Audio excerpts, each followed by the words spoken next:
evening, Arnold.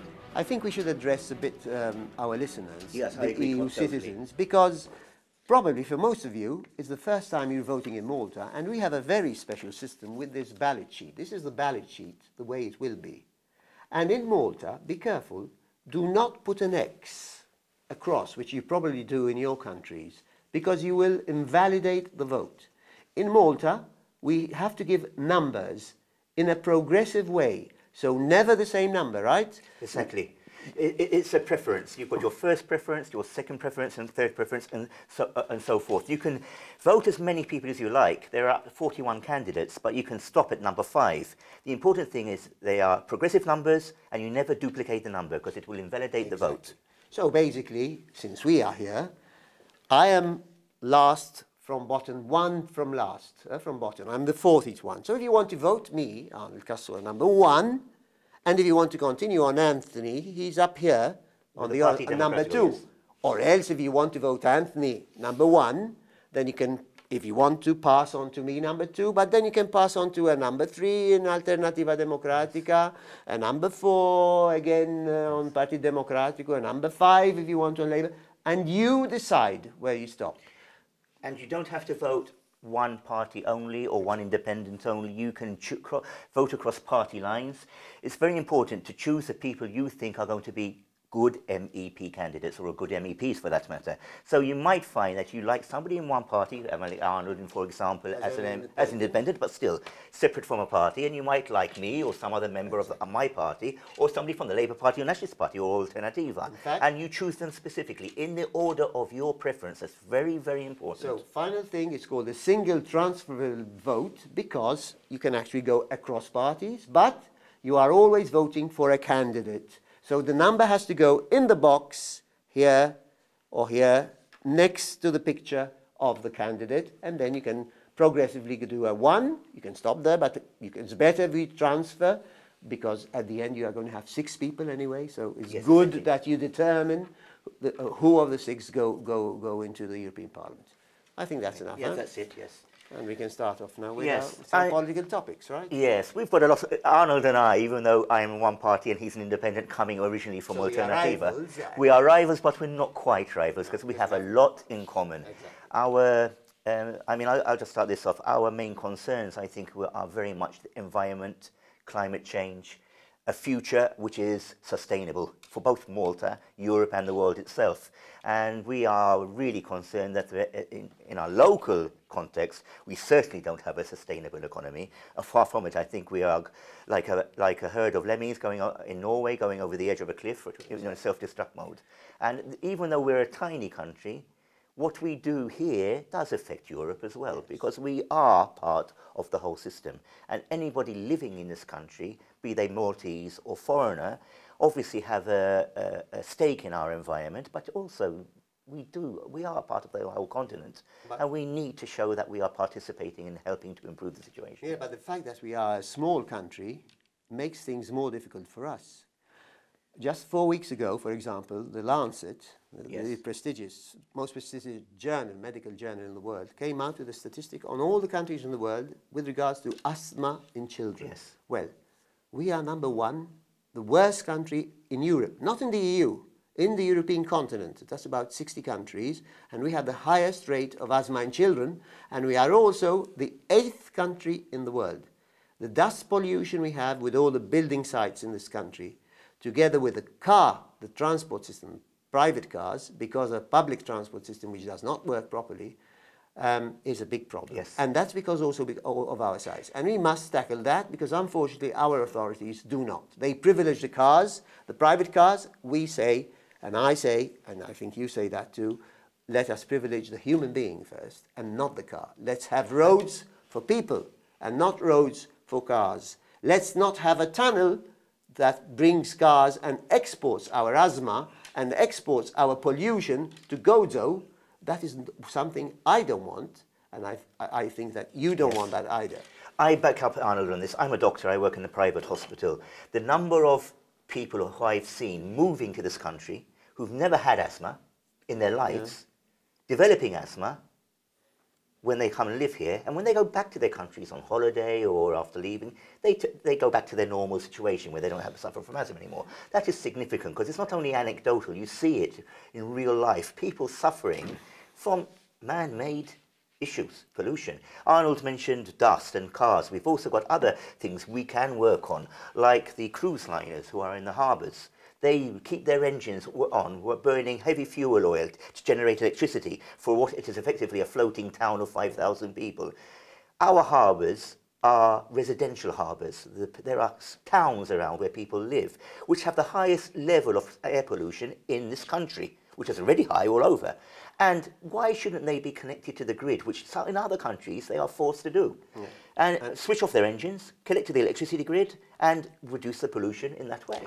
And some people might be asking, but what has all this got to do with the European elections? Well, they have, because there are European directives, yes, exactly, which are not being observed here in Malta. And therefore, as a potential MEP, I would definitely try and make sure that these are enforced in Malta. And apart from these issues, I mean the environmental issue we are talking about, I think most of our listeners might be interested in also things which hit them directly as EU expatriates living in Malta. Oh, yes. Like, for example, equal treatment. We have two major issues which I think hits many of our listeners today and our followers. One is the banking system. It is so difficult for an EU citizen in Malta to open a bank account today because of the rigidity of the banks, when there is a European Union directive that it is compulsory for banks to open a basic account for EU citizens in any country, in any EU country. So as an MEP, and as MEPs, we should use our seats in the European Parliament to enforce this equality. Totally. Not only on that, but also, for example, the electricity bills, which are, okay, they are not specifically tailor-made for EU citizens, the residential and the domestic, but since most EU citizens living in Malta are actually renting, they end up with higher rates. Yes. And again, we have to work on that and use our seat in the European Parliament to ensure that these injustices do not continue. Another thing I personally am quite passionate about, it might be a bit of a hot political potato in this country, is why shouldn't EU citizens, okay, they vote in local council elections and in the European elections, but if they've been living here a while, paying taxes in this country, contributing to our economy, why shouldn't they be allowed to vote also in the general elections to choose the government that runs this country? I mean, America was built on the idea of no taxation without representation. I think it's pretty fair for EU citizens in Malta as well. Maltese, when they go live abroad, after a certain period of time, are allowed to, in most countries, are allowed to vote in those national elections. No, and this I disagree with you. It's only in Britain. The only place where Maltese can vote in a national election is Great Britain, because there is this bilateral agreement, but nobody can vote anywhere else in a national election.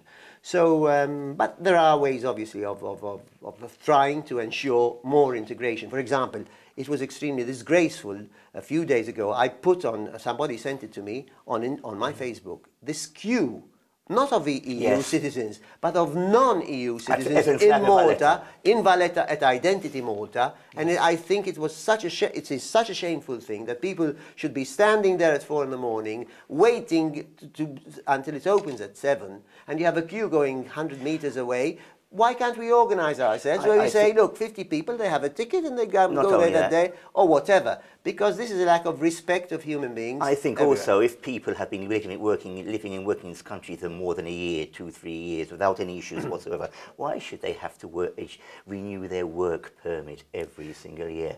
It's a silly system. It's totally, it is inefficient. Definitely, both for the companies employing them, because they don't know if they're going to have their work permit, employers employing them, because they don't know if their work permit is going to be reissued. There's always this limbo period between when it expires and when it's going to be reissued, where they're sort of hanging there. Even then, these very people have trouble renting because they don't have a valid work and residential permit. Unfortunately, this problem is not only a Maltese problem, it is laws everywhere. Yes. I spent 24 years of my life working in Switzerland, in Italy, and in Belgium, and I never knew I was actually Italian until I was over 50. So I was queuing up like these people every year in Switzerland, in Belgium, and in Italy, and I was an EU citizen without knowing it, because I'm also an Italian citizen, before Malta had joined. And it's sad because, but unfortunately, it's not only a Maltese issue. But we must try and help. That's because it happens elsewhere, doesn't mean we should arrange it. And even Arnold earlier mentioned our size. Our size can be a disadvantage, but being small also can be an advantage because it's so much easier if you want to and you're focused to enact change. Yes. You don't have the inertia of a major country with all its regions or anything like that. A decision made has almost immediate effect. It's happened in the past in Malta, and it can be done with goodwill as well. Exactly, yes. Well, there are other issues, of course, which are not just now reserved, let's say, for our EU residents in Malta. But one thing is rent, for example. Of course, the influx of so many foreigners now in Malta rents have exploded because of that. And unfortunately, though Malta has this, our Prime Minister is always boasting, that we are the first, which is true. Macroeconomy, we have overtaken Germany.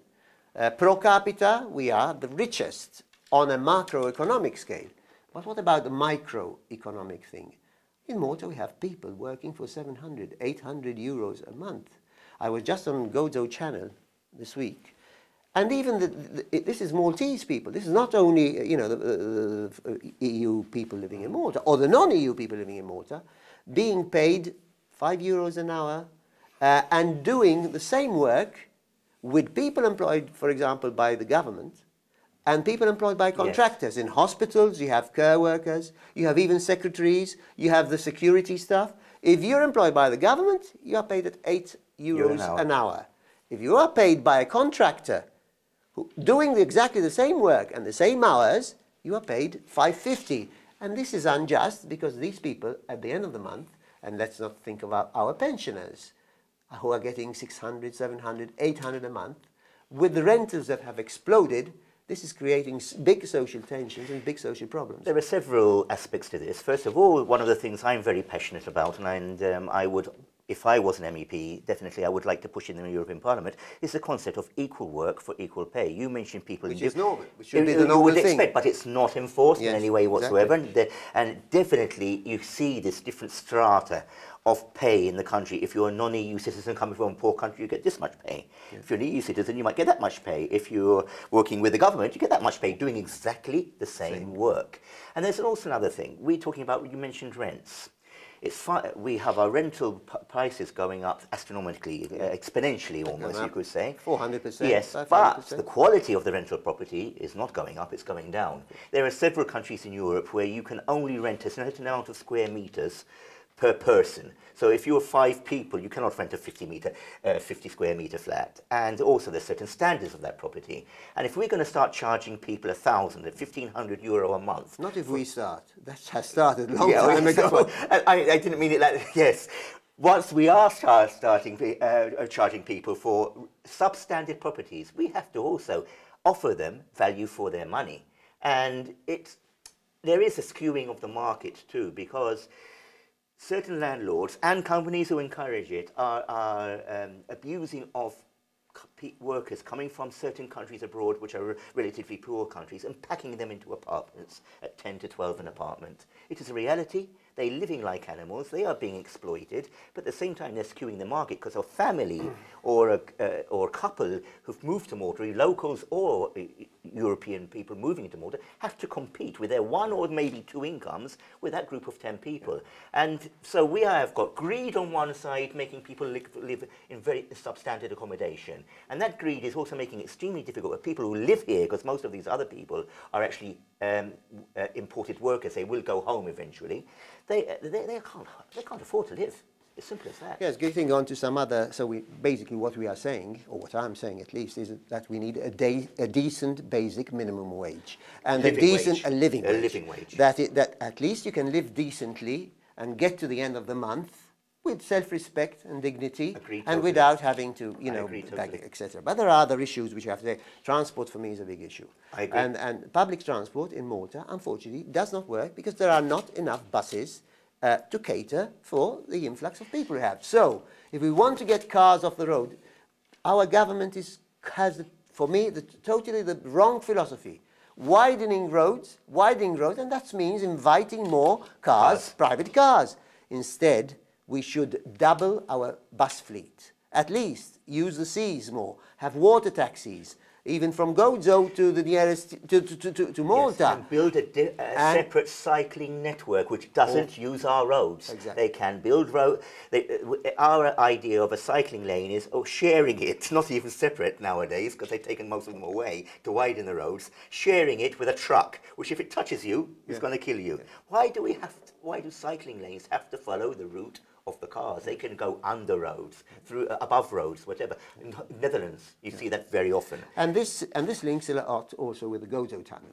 I mean, this is really a waste. This is really this is just pushed by big business, because this project will cost, I've been told by people who are in the tunnel business and geologists, it will cost at least €1.5 billion, which is the biggest project in Maltese history. And when we know the mentality here, $1.5 billion we'll go to 3. means 10% on kickbacks, cutbacks, 150 million.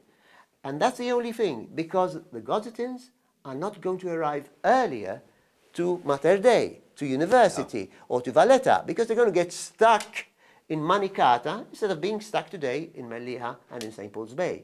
So we have to encourage the use of public transport, but which means having many more buses on the road. More buses and more ferries as well. More ferries. But it also means that we have to invest. And I personally don't mind our government giving more subsidies to the bus company, because we are already wasting, and this is not me saying it, this is the government, 320 million a year stuck in traffic jams. But also just subsidising a company which can't work properly. But that's only 40 million. Yes. I'm prepared to give it 100 million. Yes. If they double the buses and if the service becomes better, because then people will not be stuck in Spinola or in St. Julian's 1 hour and a half where I live, waiting on the road for the bus, and you see them passing by full.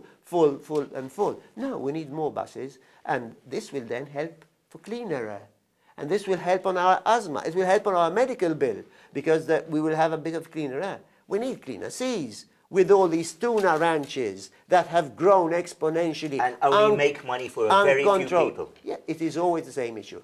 And because probably most of the people might not know the Maltese, but we have the two major parties in Malta, unfortunately, who are in the pockets of big business. And they change the laws to accommodate these business people who have helped them during the year with their donations. And then agricultural land, non-building land, what we call ODZ land, outside development zones, all of a sudden become developable. And that's to the detriment, not so much of me, I'm an old man, for example, you're a bit younger. But our children. And I don't have children. Yeah. But I want to see your children, the children who are still to be born, that they have some space, that they know what a butterfly is, that they know what a ladybird is. Today, they don't see a ladybird here in Maltese fields. We just see it on the books. Yes. So that's something we have to think about. Another thing that Arnold mentioned about is investment, in the context of Gozo. We are thinking everything backwards. The government wants to spend $1 billion or whatever it eventually ends up, because they always go over budget, building a tunnel to take more cars to Gozo. Because their excuse is because Gozatins, because of the double insularity, being an island in an island nation, find it difficult to come to Malta for work, for education, for health reasons. Why don't they spend that money in creating the situation where they have better jobs, higher paid jobs in Gozo with better healthcare, a healthcare run by the government, not by a private company in Gozo. A second fibre optic cable, so you have definite guaranteed internet access, so high-tech companies can open in Gozo, allowing Gozotan people to have jobs in Gozo. Also, why can't they have tutorials and lectures, university lectures on video link through the fibre optic cable? They can't do that because they don't have a reliable link at the moment. And may I add that if there is a tunnel, all the benefits which one can get even through European funding, because of double isolation, will end, because Gozo will no longer be isolated. In fact, it will be Marsaxlokk to the north, and therefore, why have an Identity Malta office in Gozo? No, you come down to Valletta and go in the queue. Yes, exactly. Why have a VAT office in Gozo? The people in Birza Buja don't have a VAT office in Birza Buja. It's the same, it would be the same distance. So that's one thing. And one of the final things regarding Gozo is the ferries.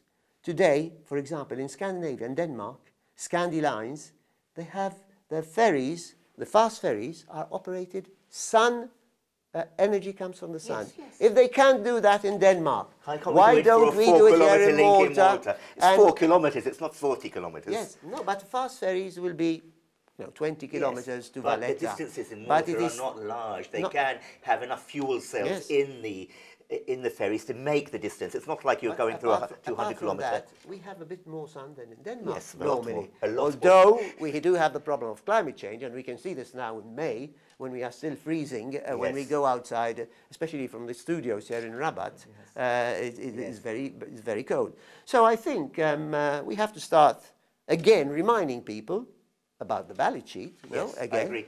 And okay, we are rivals, but at the same adversaries, but at the same time, yes, I think we should encourage people not to go for the two big parties. The two big parties basically are just the cronies of big business, whose only focus is to make money from Malta. Malta has become a commodity for them. Nothing but that. Malta, and when I say the Maltese, I mean people residing in Malta, not just Maltese, native-born Maltese. We have become pawns to their game of making mega bucks.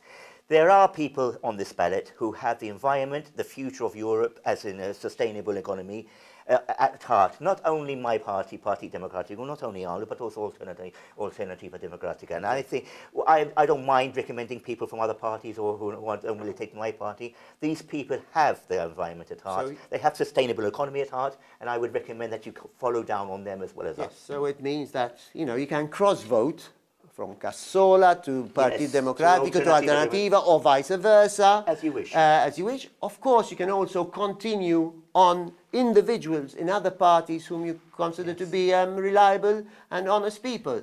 But keep in mind that the two-party system in Malta has been here now for 55 years, and this has created this dualism where whoever wins takes everything. And when we say who wins takes everything, it's not that you just take government in Malta, but you take the Bank of Valletta, you take the Sports Association, you take the Manuel Theatre, you take water services, you take Ene Malta, you put in your people there. Yes. And this is a system that I as an independent, as Arnold Cassola, but the Partito Democratico, the Alternativa Democratica, we want to break the system. Forever. We want to give them a shock. And you can all help to give the shock. Also knowing that a vote for us and crossing over is also a vote for a better quality of life for all of us in this country, including you. And to also strengthen our democracy, this dual system we have, as Arnold has mentioned, has become so ingrained that whoever backs these people knows they're going to win. We need to put some checks and balances in this country, give people a real option, a real chance. One last thing I wanted to mention, just from my party, is that we really believe in the pluralism, that we're not only a party of Maltese, so much so that we actually have an EU citizen as a candidate within the party. Let me tell you. And also... We have two. Myself. Yes. That's me. Alternativa have somebody else. Yes, they have. Mina is also well. Italian. So our Maltese. party, these we parties, are more internationally minded and not. We are more open-minded. We are more cosmopolitanly minded. We don't think parochially as Finnish politicians, which unfortunately the two main parties are that way. So here we are, 25th of May. Good luck, but it's not only luck.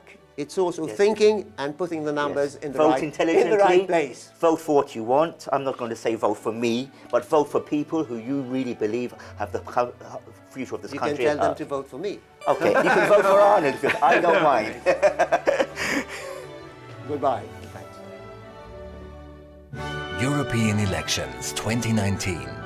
Red, blue, or better, something new? Watch our weekly news show on Saturdays, the 4MALTA MEP candidate talks, and our election special on 25th May.